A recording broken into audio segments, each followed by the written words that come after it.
Following University Management Board on the 17th of February, I wanted to provide you with an update on the things that we discussed and the decisions that we made. This month, we were really pleased to discuss the IT strategic plan that Quentin and colleagues have produced. Now, the plan aligns university-wide IT systems with the goals and objectives of the university strategy in order to support students, academic staff and professional staff, enabling us to work efficiently and effectively and to really use the capability of our IT. So many thanks to Quentin and team and to everybody who's been involved in the development so far. This is really important work and we've got a way to go. We talked about the TEF, the Teaching Excellence Framework. Our submission is now with HEFCE. It's in the assessment process and we don't expect to hear anything more now until May. But we have a good sense about where we are with our metrics, so we hope our narrative will help that process. At the moment, the National Student Survey and the Brighton Student Survey are both underway, so please do encourage students to give reflection and feedback on their time in the university. The BSS runs until the 6th of March, so again, helping and supporting students to encourage to give us feedback so that we can continually inform improvement would be great. You'll also have noticed that on the walls around the university and in cafe areas, there are examples of investment that have been made in our facilities. And actually, when you look at those facilities and those investments, there's some fantastic developments that have been put in place. So again, that's all part of feeding into Your Voice Matters, the campaign to illustrate to students how their feedback makes a difference. As you'd expect, we had a discussion of the financial situation, with the exception of just 2 schools where we're finalising detail. All schools and departments now have savings targets for this financial year. And the Deputy Vice-Chancellor, along with the finance team, are preparing a detailed assessment of the expected end-of-year position. That's the point at which we know what our surplus will be, which we immediately reinvest in the institution.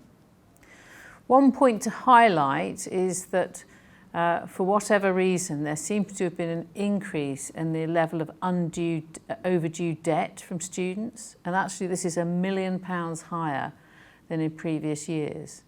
Now, some of this, the Finance Department are supporting students to access the funds and loans that they're eligible to receive, because in some cases this is where students haven't accessed funds. So we're keeping a very close eye on that, really mindful that there are students at the heart of that. We got some feedback and an update from the work that's going on around operational excellence. The big picture workshop on admissions and recruitment, which was held at the end of January, the feedback from that has been incredibly positive, and so too, I'm told, are the levels of engagement and enthusiasm from colleagues from schools and professional services who've come together in those sessions.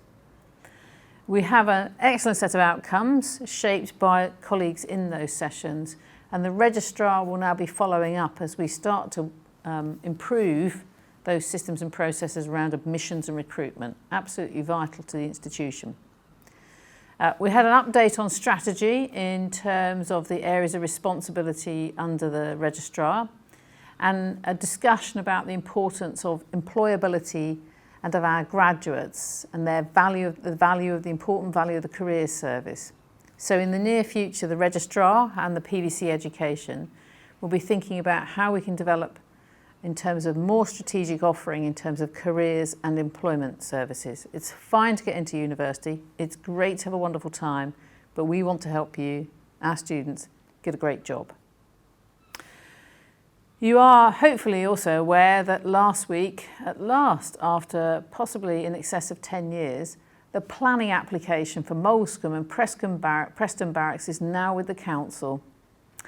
This is one of the largest applications the council has received, and if all goes to plan, the process of consideration should take 20 weeks, if all goes to plan. I just want to say a huge thank you to Sue McHugh, Mike Clark and the rest of the team in estates and facilities and various colleagues who've been involved in this.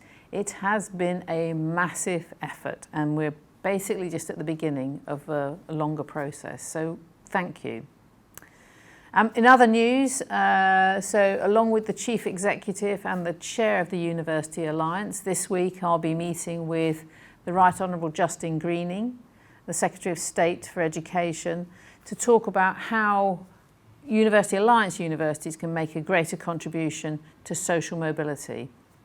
The Alliance has also put together a Teaching Excellence Alliance to look at how our universities can demonstrate teaching excellence in the context of our commitment to our cities and regions, and we'll be playing an active role in that, and with the work with the Higher Education Academy to address student retention and success.